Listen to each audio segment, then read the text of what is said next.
Asher and Penland on W4CY Radio.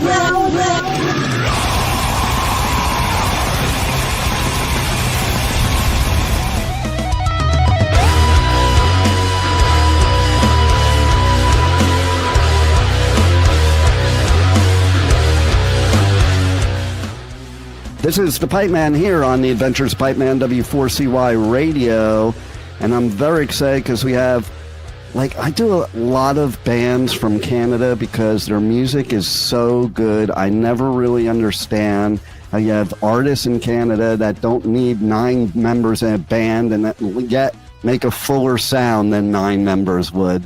So we're going to talk about that with our guest here from the band Phaeton. How are you?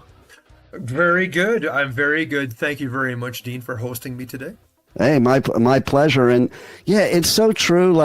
So I tend to think that most prog or Prog-Metal comes from Canada anyway, because you guys are like the greatest musicians. I don't know if it's because, your weather's so cold for most of the year that you're just stuck inside. Learning music.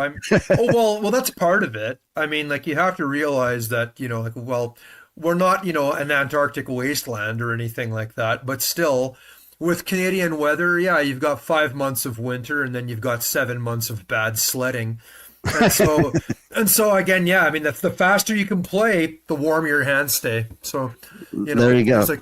There's very much climactic inspiration. That's a key part of it. But it's funny you should say that, though, because, we take a lot of inspiration from, lots of prog metal getting made here in Canada, that's for certain, but we take inspiration from American prog metal and European prog metal. See, it's always like that, I find out, because, I go all over the world doing radio coverage at music festivals, and it's so wild to hear other people's perspectives. Even at, I do a couple festivals in the UK. And I talk about how, when I was a teenager in the 80s, all I wanted to do was go to London because of the punk scene. And then I talked to my friends there, and they're like, all we wanted to do was come to the States for the punk scene. And I'm just like, it's just so wild, the perspective from every area. It's just human nature. We want to be somebody else. The grass is always greener on the other side of the Atlantic. Right. And you brought up a good point before that I always think about, too, is when it is cold out, how the hell do people play their instruments? If you were to play a festival and it's freezing outside and you're in an open air festival, it's got to be the hardest thing in the world to play any kind of instrument. Oh, it is. But luckily, my wife's a knitter, and so she knitted me a whole bunch of pairs of special fingertipless gloves. Wow. That I actually do for that. Because, I live in the Canadian Rockies, and so during the wintertime, there's lots of gigs to be had at, the ski resorts, which we have quite a bit of on the British Columbia side of the Rockies and the Alberta side of the Rockies. But of course, it's not fun when it's below freezing and, you're 3,000 feet above sea level. But hey, have gig will travel. But yeah, you got to be able to have, nervous sensation below your elbows. Right. And so, hey, it's the frontier spirit, man. Improvise, adapt, and overcome. No doubt. And then, it's funny because they're going on tour now. But to me, Rush is probably the original, even though they don't probably consider themselves this way, prog metal band to me. Because to me, that first album was totally metal. Oh, for sure. Well, it's like how whenever you interview the surviving members of Black Sabbath, right? They never considered Black Sabbath to be a heavy metal band, right? That term was invented by journalists a couple of years down the road when they noticed that certain elements of post-psychedelic, hard rock was moving into darker and more, scarier territory. And the same with Rush, right? Rush, of course, are Canadian legends and icons, and I'm so glad they've finally gotten their due after being crapped on by most of the so-called knowledgeable critics for so many decades. Right. But no, when they like when they first evolved, especially when you heard their first album, they were more of like a derivative Led Zeppelin, Who sounding kind of band, right? Yeah. And then when Neil Peart joined the band, that's when they became a progressive rock band, and that's when they began combining elements of what was 1970s heavy metal into 70s progressive rock. And no, they'd never really considered themselves prog metal, but of course all of us who, well, I'll speak for most of the Canadian contingent of the prog metal world, you couldn't avoid Rush, and again, like, you were inspired by them, right? Right. You had a singer that sounded like a cross between Robert Plant and Donald Duck, and again, and the guy redefined what you could do on the bass guitar, at least as far as I was concerned. You had Alex Lifeson, who was born in our neighboring town of Fernie, British Columbia, I have to Nice. add. So the Kootenays, take Rush to heart quite a bit. And then, Neil Peart, right?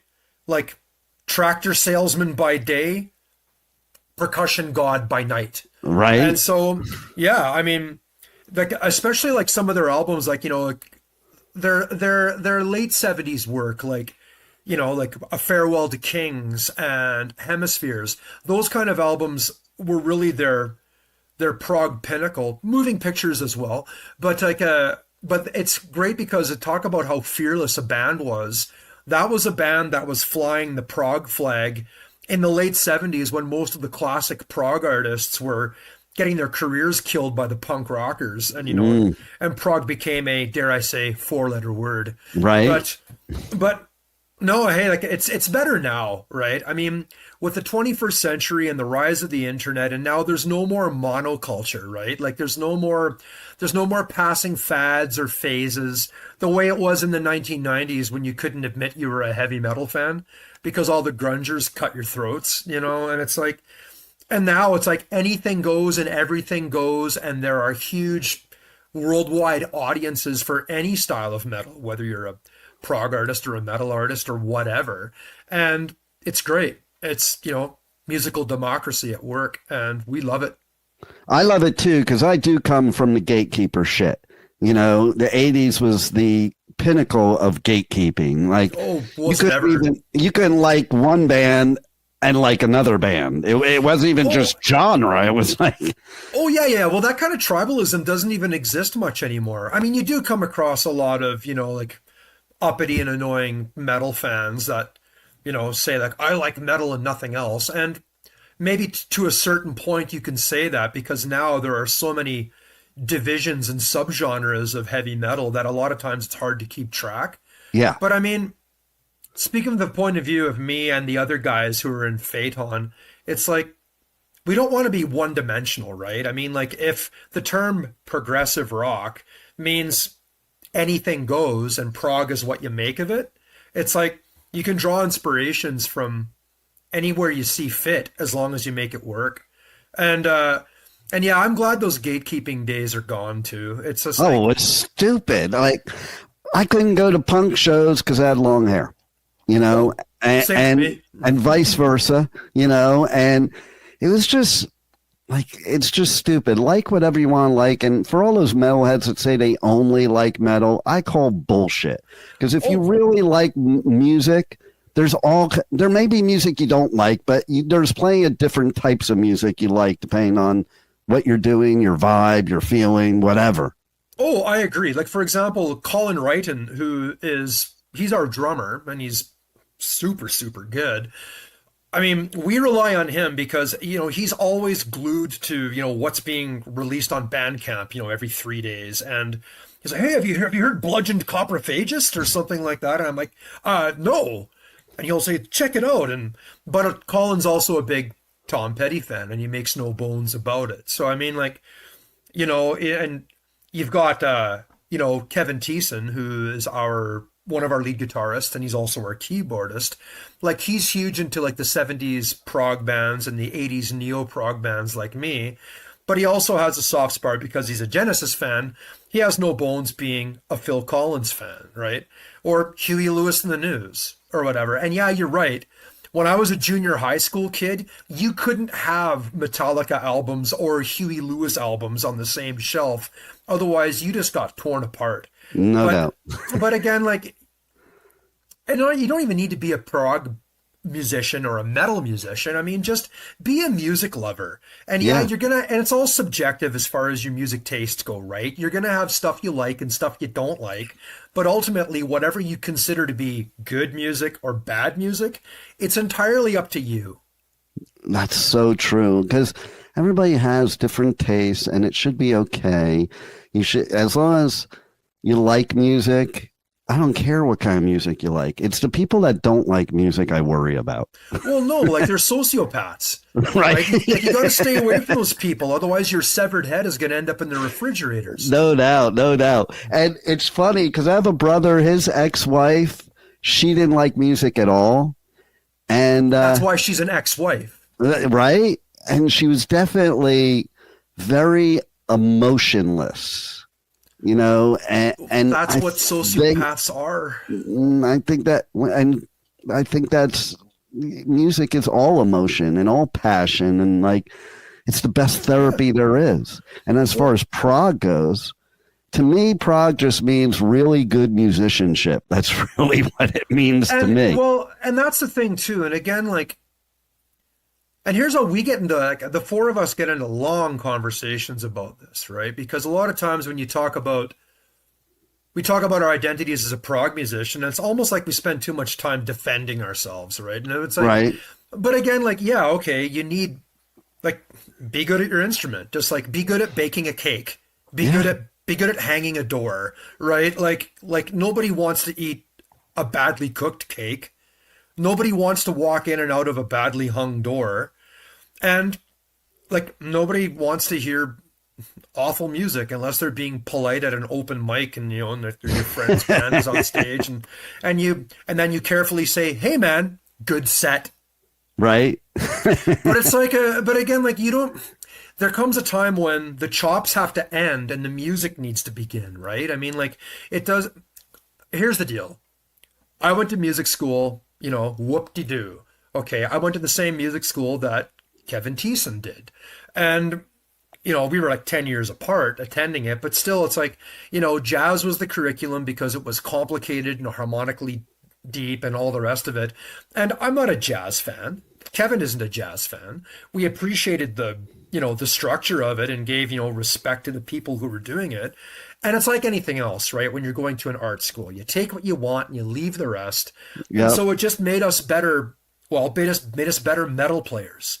It made us better, prog players. Because again, like I got into actually taking the step from being just a music lover as a kid to actually being a musician because I was inspired by Metallica's And Justice for All album. And I was inspired by, the Pink Floyd albums of the 1970s. And I was inspired by, a bunch of other things, like a lot of like the rising thrash metal of the 1980s, plus like that's my bands world. bands like Rush and all that kind of stuff. Like that's what made me want to learn how to operate one of these stupid bass guitars, right? And you figure, 4 strings, no chords, how hard could it be?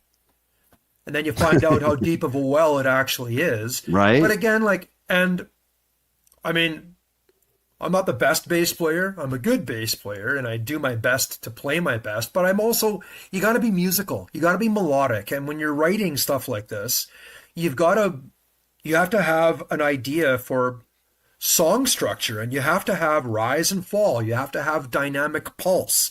You have to have, the tide goes in, the tides go out. Sometimes, you got to pound people on the head for 5 minutes straight, but sometimes you can do an atmospheric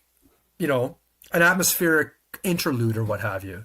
And with us, because we're an all instrumental band and, our songs aren't written as vehicles for lyrical storytelling. It's just like any other instrumental rock band you've ever heard in your life. Like the instruments have to do the singing. Yeah. The instruments have to make memorable melodies, which hopefully the listener will remember and happily hum away under their breath, when they least expect it. And just, there's a difference between masturbation and music. Okay. Right. And, and it's just like, not what we're doing isn't alien or weird, right? I mean, you take a look at like modern artists like Animals as Leaders is a good example, right? Or Scale the Summit or Intervals, among others who maybe are more underground.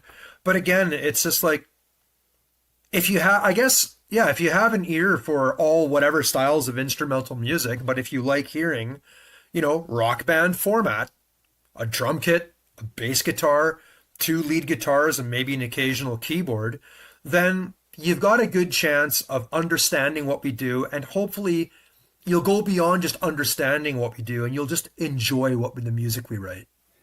Well, and to me, like, music without lyrics a lot of times takes you on a journey, and you're not really distracted by the lyrics. You just lose yourself. Like you mentioned Pink Floyd.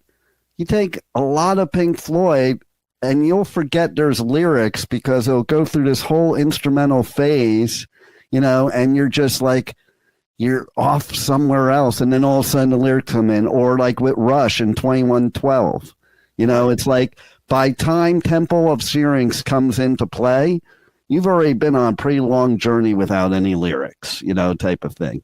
Well, true. And again, like, yeah, it's about creating soundscapes. I mean, you take a look at a band like Pink Floyd, who was, the first band I fell in love with when I was 14, right? And I was inspired to buy all their recorded output and just, lived with those albums for like a year or two before I discovered heavy metal for real. It's like, as far as the classic British prog bands of the 70s go, the guys in Pink Floyd weren't necessarily the most, technically wizardish of their instruments, David Gilmour notwithstanding. But again, like they knew how to create soundscapes, and they knew how to create, they knew how to make repetition not dull, and they knew how to create, again, take you on an emotional journey. Yeah. And and some of their best work, like again, like Animals, their 1977 album, that's probably still my favorite of. That's the first one I got exposed to, and it was because of a girl. All roads lead to a female. Well, there you go. And again, like, and especially because, everyone, like a lot of the more snarky critics of prog like to write off prog as being pretty much a sausage fest and, and like no girls allowed. Well, yeah, the girls are allowed, and the girls do like prog. It's just like, you just got to open your eyes and realize, oh, there's a female with a black t-shirt at this concert.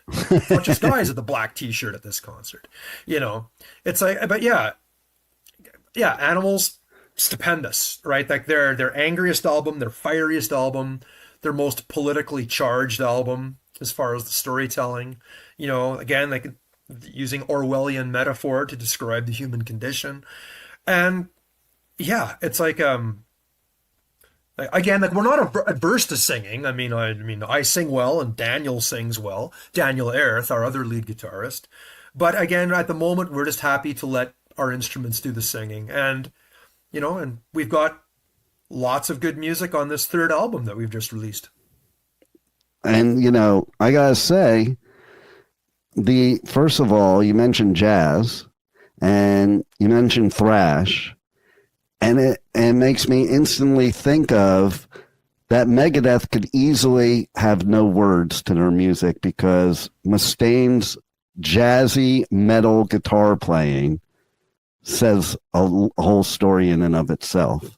I agree with you completely. I mean, again, Rust in Peace was a huge album for me in my formative years, and it's still my favorite Megadeth album, like to this day. And even when you just like take a look at a song like Holy Wars, The Punishment Due, if that isn't a prog metal song, what is? Right. And again, and like, especially when you have a counterpart with Dave Mustaine, again, a brilliant guitarist unto himself, but when you're working with a god like Marty Friedman as well, again, my favorite lineup of Megadeth. And again, like if that irascible Dave just was probably a little easier to deal with, I mean, who knows? I mean, like if he had kept that lineup alive for, half a dozen more albums, who knows like what those guys could have created. But again, I'm happy for Rust in peace. And yes, you're absolutely right. I mean, Dave Mustaine certainly didn't lack for imagination during, when he wants to be imaginative. Right. And, and again, like, there's when you hear his guitar playing, it's him. Oh yeah, no doubt. And for sure. And yeah, I wouldn't be doing this if it hadn't been for Megadeth being one of my early influences. That's for certain. Well, yeah, I was at Metallica's first show ever, and actually Mustaine came off the stage and started talking to me and gave me you his saw them at business card. Ruthie's Inn? Well, you're talking like it's like wasn't that like their first in one? LA in like 81. 81, 82, something 81. Like that in LA. It's all like a swirl because it's so many years ago. You must have been 5 years old. No, I was actually probably 13, maybe. And no one checked you, no one ID'd you, no one carded you at the door? No. In fact, it's funny when I go to the Rainbow nowadays and I look at the guy carding everybody at the door, I'm like, how the hell did I ever get? Because I was in the Rainbow like every night hanging out with Lemmy and Motley Crue and people like that. And that's awesome. I'm like, oh, I know how I got in. I just walked over there with Motley Crue and you just walked in. It was a different time way back then, for sure. Like, I couldn't imagine some of the shenanigans of those years that I lived being available to kids today. No, definitely different times. Tell me a little more about that show, though. Ron McGovney was on bass with that. Like, how were they? Oh, I instantly became a thrash metalhead, and there was no such thing as thrash metal yet. So, my dad moved me to LA in 1980. Perfect time. And, my first club show ever was at the Roxy on the Sunset Strip. It was Motley Crue. Before they ever had an album, they were horror punk. They weren't glam yet. And then... So they looked like the Misfits? Pretty much. And they tried to light the Roxy on fire to bring Satan in. And I remember going to that show. That doesn't sound like Home Sweet Home. I know, right? And I remember going to that show and coming at her. I'm like, oh my God, I'm never going to a real concert again. Like, that was my first club show. And I was like, oh, I'm only doing this. But then, LA got weird with starting to go to the glam and all that. And so you had bands like Metallica appear, Slayer appear, and that's the bands that I got into. But that first show of Metallica's, it's funny. Shows how stupid you are as far as value of things when you're a kid. Because Mustaine comes up to me, starts talking to me, and he hands me a business card. And it said Metallica Power Metal, because they were power metal for a minute because there was no thrash word, Dave Mustaine. And like everybody always asks me if I tell that story, they're like, do you have it today? I'm like, fuck, no, I threw it away. I'm like, what do I need this shit for?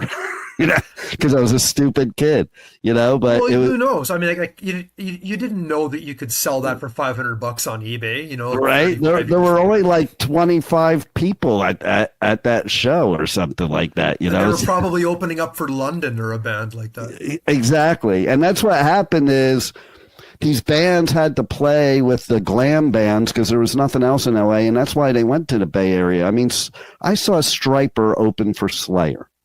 To give you any idea. Well, there's a dichotomy, right? That's awesome. So it's kind of how mixed up it was, but Slayer should have probably been playing with bands like DRI and stuff, but you couldn't because they were punk and Slayer was metal. It was the stupidest shit ever.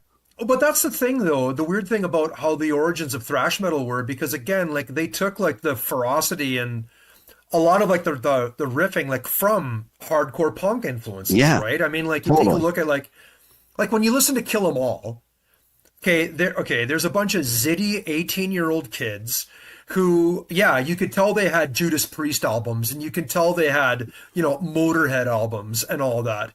But they also had, Dead Kennedys 45s, right? Totally. They also had Black Flag stuff, right? So GBH, Discharge. All of the hardcore stuff, all of the turn of the 80s hardcore stuff, right?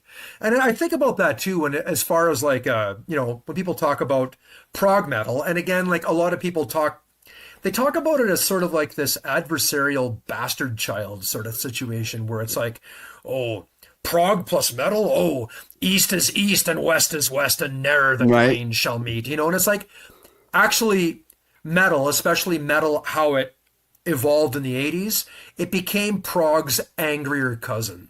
Okay. Well, because again, like I said, like, listen to Holy War's The Punishment Due. That's an intricate progressive rock song structure and arrangement that goes through all sorts of rises and falls. I mean, the next time you listen to the song Master of Puppets, if you don't hear progressive rock in that, then you're deaf. Well, okay? That's the point too. And again, metal... they would do Metallica. They laid a lot of that groundwork, right? You take a look at like early instrumentals, like The Call of Cthulhu, co-written by Dave Mustaine. You know, you take a look at again, like just how they took the prog metal thing to really angry, angular efforts with And Justice for All. Again, one of like my top 10 favorite albums. And again, that was the first time I ever saw a rock band in an arena, was when Metallica was on tour for the Damaged Justice tour with opening act The Cult, playing the Saddle Dome in Calgary, Alberta. You know, June 3rd, 1989, I remember it well. It was the night of the Tiananmen Square massacre. It was the night that the Ayatollah Khomeini died. And it was the night that I saw Metallica. And when I finally got got back to the motel room, I just thought, this is the most poignant date ever. And I was right. Oh, yeah. Again, like when you listen to like songs like the And Justice for All song, or listen to Dyer's Eve, or listen to the To Live Is to Die instrumental suite they put together. I mean, yeah, it's like, where does prog end and where does metal begin, right? It's a huge gray area, and it's like looking at a spectrum. The colors just shift and fade into each other. There's no hard divisions. There's no separate camps. It's all about, you know, in terms of thrash metal, it was all about adventurousness, imagination, ferocity, and, you know, and technical blistering, right? And, you know, and so we bring those elements, and we bring like whatever softer melodic stuff as well. But again, stuff like that provides half the backbone to what we do in Phaeton. And I agree with you, because, you know, listening to your latest music, to me, it brings me back to 80s with a little modern kick to it. Like, to me, thank you. A lot of metal has that prog influence. I think the difference between metal and punk back then was a prog influence, because punk was just straightforward, you know, chord, and, you know, no leads, you know, just pure, like, raw energy, whereas metal did mix in that prog musicianship into it. Like, so you did have a mixture of punk, metal, prog, all in one. To me, that describes Megadeth, actually. For sure. Or, I mean, even in Canada, like, one of our favorite bands is No Means No. And it's like, you take a look at them, like, I had the privilege of, you know, like, I know those guys personally, and I've shared stage with them in previous bands and all of that. And again, there's a band. That's what happens when you're like with a band like with No Means No, who combine punk rock energy and ferocity with prog rock sensibilities to create their unique sound. Again, like, if I guess punk can be anything you want and prog can be anything you want. But again, it's like just stunning. Or take a look at the Dead Kennedys, for example. Mm-hmm. Like, the Dead Kennedys, all those guys were top-notch musicians. East Bay Ray, like, again, like a blistering, like a surf rock guy, like sort of like Dick Dale on 45 RPM speed, right? Klaus Fluoride, one of my bass heroes, again, like all the energy and dig in the world, but also like melodically sensible, right? Right. When you hear that Night of the Living Rednecks jam that's on that's on the Give Me Convenience or Give Me Death compilation, the one like where, you know, Jello Biafra is just talking about, you know, running away from rednecks and hiding in a phone booth while East Bay Ray's changing his string. And so D.H. Peligro on the drums and Klaus Fluoride start doing this jazzy improv thing. It's really, really good. And it's Right. so I mean, yeah, you can be minimalist and be ferocious, like the Ramones or what have you, but you can also be ferocious and get your punchy point across, and you can have chops too. It's like, again, it's good music versus bad music. What do you Yeah. consider good music? What do you consider bad music? And that's always subjective. And it's because it's a vibe. It's what you feel. Like what I feel when I listen to metal is not the same as what other people that don't like metal feel. It's an energy. Along with the music, there's an energy there. And I think that's what's beautiful about instrumental music is it's all energy. That's what I think of when I think of no distraction from lyrics, because it's just energy put into the musicianship, like you're in a zone, type of thing. And True. and as a musician, you do get in the zone when you're doing stuff like that. How could you not? Tell me about it. It's like, For sure. so I think that's where that journey comes from. You're going on a journey first, which makes us take the journey with you, is the way I look at it. Well, it's true. Again, like we want to fascinate the listener. We don't want to bore the listener or anything like that. But it just says we want to fascinate ourselves and we don't want to bore ourselves. Right? I mean, and again, like what we're doing, we don't consider it to be anything, explosively new. Again, like one of my favorite albums is The Inner Mounting Flame, which is the first album from the Mahavishnu Orchestra. That goes all the way back to the year of my birth, 1971. And you listen to a song like Vital Transformation, they're blasting away in 9/8 time. Billy Cobham is just attacking his drums, and the riff, like, killer. Like, it's that to me sounds like a riff that, again, Daniel Erith here in Phaeton would have written, and oh no! What you say is completely true, though, Dean. I mean, like with all instrumental music, whether you're going all the way back to the late 1950s and you're talking about people like, say, like Link Wray, or Dwayne Eddy, or the Ventures, or Dick Dale and his Deltones, right? And or Johnny and the Hurricanes, or you go on through to the more familiar, I guess, guitar-driven metals, like Joe Satriani, Steve Vai, all of those Shred-Eye Nights, as I call them, that Right. were that Mike Varney signed to Shrapnel Records back in the 1980s, right? And again, like even the punk subculture, though, even in the 1990s, when you had bands like Don Caballero, who were guitar driven and doing like lots of like odd time signatures and creating lots of really cool moods there. Again, getting back to Canada, you've got Godspeed You Black Emperor, which is basically like an underground punk squat guitar orchestra with Nice. Christ knows how many members. But again, they've got 10 albums and they're revered worldwide and all that good stuff. And again, even now, like if you want to look into what Prog-Metal has coalesced into in the 21st century, Animals as Leaders, again, like Tosin Abasi and the boys, just brilliant, genius stuff. Scale the Summit, Intervals, and we just consider ourselves part of that 70-year timeline. And you definitely are. And like that Phaeton should be in that list that you're listing off, except I can say it. You said it. It might be more egotistical, but I'll say it. And I mean, like it says it all too. Like you have on the new album, you have a guest appearance from Derek from Dream Theater. Like you must be really, really good if somebody like Derek wants to play with you. Well, here's the story how that happened, and we're still pinching ourselves to make sure that was actually real and that actually happened. Well, we've talked about it like ever since we came up with the second album, Between Two Worlds, about how it'd be nice to collaborate with people. And, not necessarily trying to, automatically shoot for, like brand name superstars, as far as brand name superstars gets in the worlds of progressive metal or what have you, but still just trying to like, just to make friends with like-minded musicians. And so when we were getting to the tail end of the recording sessions for the songs that would end up on the Neurogenesis album,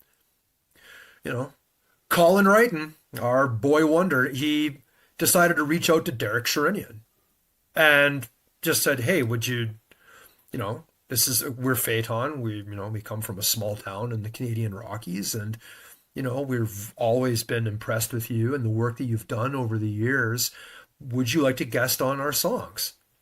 And to everyone's surprise, Derek came back. He's like, well, yeah, well, thanks for sending me, like your first 2 albums. And yeah, you guys are really good. And it's like, yeah, for sure. I mean, Derek Sherinian does a lot of session work, but again, he doesn't just jump at any Tom, Dick, and Harry that phones him up, right? I mean, like, we would like to think that, that he's happy to be part of it. And again, so we figured that the song Isochron would be one of the 7 songs on the album, pardon me, that he would best be featured on. And so we sent him the raw tracks, and like honestly, like the next day, the following day, like we're talking like a 19-hour turnaround. All of a sudden in our inbox, he came back in with half a dozen different sculpted takes throughout the entire song. And he was doing stuff like he had listened and just sonically analyzed and was able to match like all of the riffs that, all the guitar riffs that Daniel had written and all the guitar riffs that Kevin had written, and matching Colin's drum patterns or whatever bass figures. And so he had 6. It was dynamite. Like, again, like we could release half a dozen different versions of Isochron just featuring the 6 different takes that Derek did. And so Kevin, who is our in-house engineer producer, he's brilliant, like one of the best, without pumping smoke up him or anything like that. Like even if I wasn't his friend and wasn't in a band with him, he is he should be one of like the first call engineer producers in Canada. Kevin just said, hey, I'm gonna make a composite track and take the best out of what he did from these 6 takes and just basically like spread it out like mayonnaise on a chicken sandwich, and just bring this song more to glittering life. And he did. And all of the songs we consider to be standout songs because we love all the songs we've put onto Neurogenesis, but to have Derek Sherinian on there was a real treat for us. And we have no idea whether or not, that's going to give us any more clout or credibility in the global prog-metal eyes or what have you, but still it meant the world to us. It proved to us. And that's all that matters. Yeah. It proved to us that, we're as good as anything that Derek Sherinian has ever worked with before. And Derek, if you're out there, thank you again. And we'd love to work with you again. Yeah. Listen, he could perform with anybody. So the fact that he chose you guys says it all about your music and about how good this new album is that drops on the 24th of October here in a couple days. It does. And man, that's pretty exciting. So how do people get the album when it drops? Can they pre-save it now? How do they connect to you guys on socials, all that? Yeah, they can reach out to us either through www.phaetonprog.com, or they can reach us on Facebook at facebook.com/Phaeton Band, or they can go to our Bandcamp. And Colin's the one that handles all of that, like technical gobbledygook. I'm just a bass player, but no, if people want the album, you can get it for sure. You can, if you want to pre-order, I'm sure that can be done. At the very least, if you just want to wait until Friday the 24th, you can just buy it for your own digital little grubby hands and get it yourself. And again, we're planning on releasing that as hard copy as a vinyl pressing in early 2026. And so when that comes around, we'll be doing another round of, hey, look at us, to help promote it and all of that. But yes, we're very excited. It's like we had a bunch of delays. Like our second album, for example, Between Two Worlds, who we're very proud of, and again, is probably our heaviest album of the 3 that we've made so far. We had that ready to go, and what do you know? What was our release date? March 16th, 2020. And what happened Wow. on March 16th, 2020? Oh, yeah. The world put on the closed sign. And so we had to wait for the pandemic to run its grinding, grueling course before we could do anything. And then Colin got sick, and then Colin got well again. And then finally, from 2023 onward, we've regained the stride that we lost. And so this has been very cool for us in the post-pandemic world that we live in now to finally get new stuff written and new stuff recorded and new stuff released and really ramp up our live performance game. And which we were trying to do before the pandemic, erupted, but now we're regaining a head of steam on that. We're touring quite a bit all throughout the provinces of Alberta and British Columbia. We're looking into what we can do, say, in the Pacific Northwest states and California, which are the closest American audiences to us.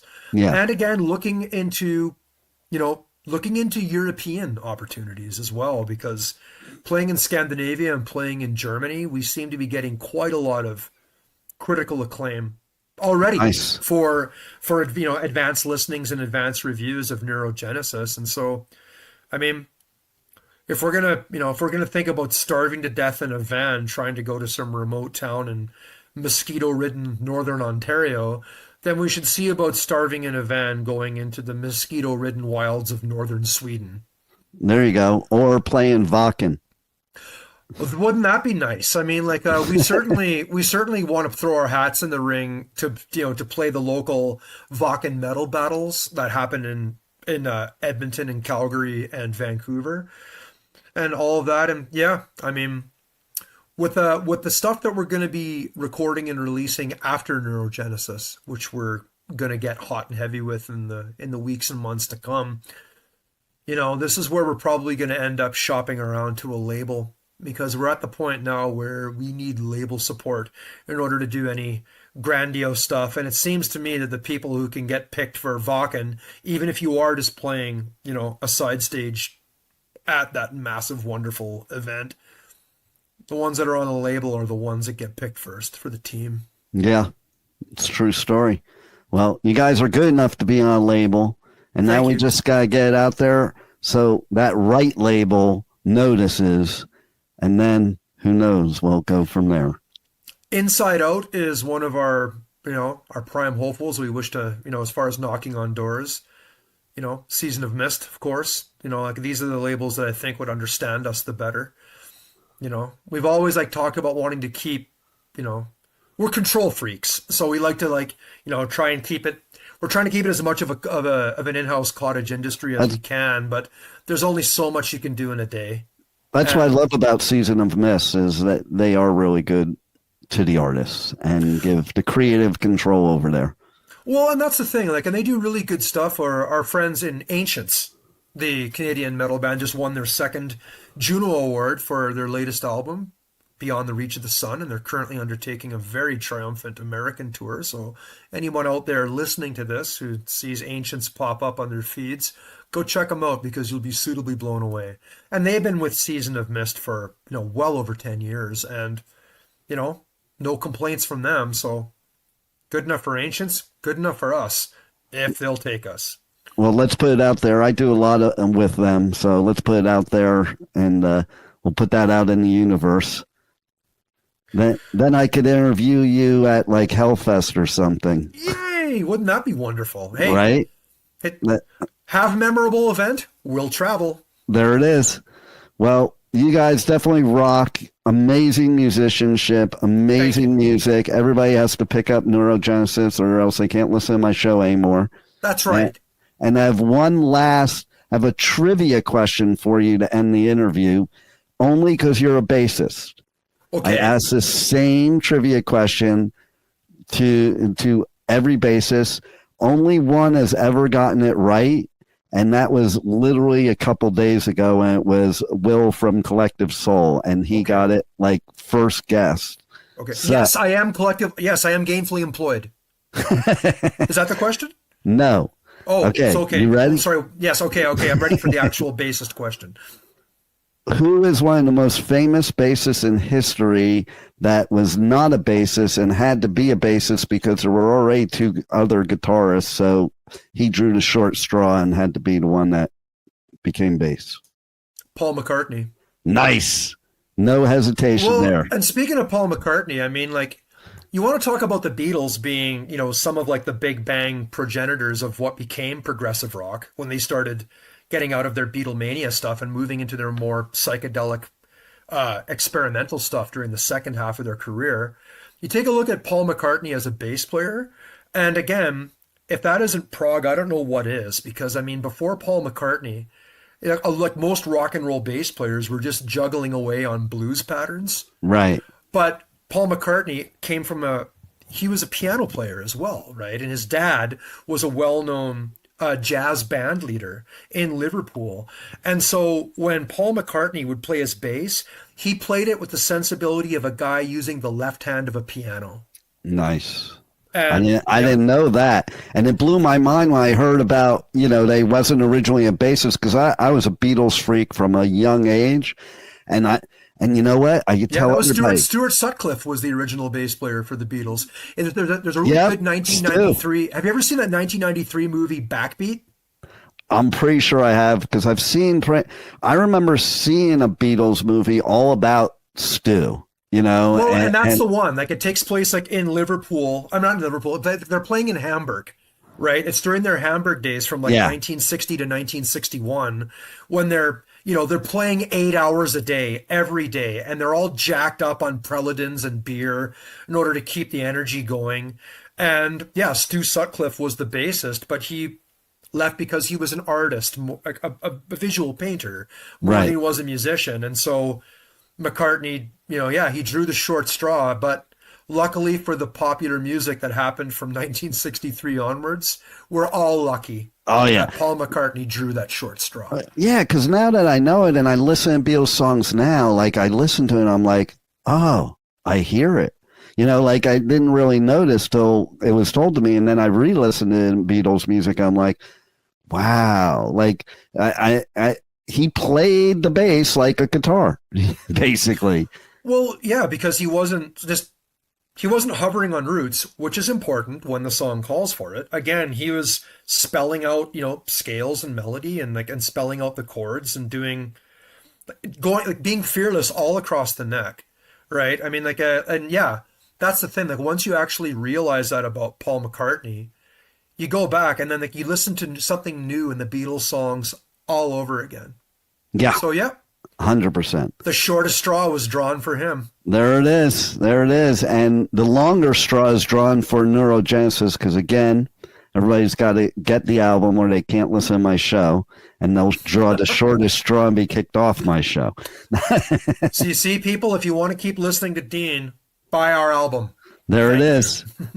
Guys, support artists, man, especially great musicians, because, man, it's great when I hear somebody like you has so much passion for being a musician, because days of the rock star and the getting thrown a bunch of money and everything are over. So, hey, man, we're Canadian musicians. We're making tens and tens of dollars at a bad conversion rate. Yeah, I know. I mean, it's almost like you're getting paid in lira or something like that. I know, right? But hey, it's like onward and upward and full on Phaeton. Well, full on. Love it. And I thank you for being on the Adventures of Pipeman, and I hope to see a lot more of Phaeton. Thank you so much. Thank you for listening to the Adventures of Pipeman on W4CY Radio.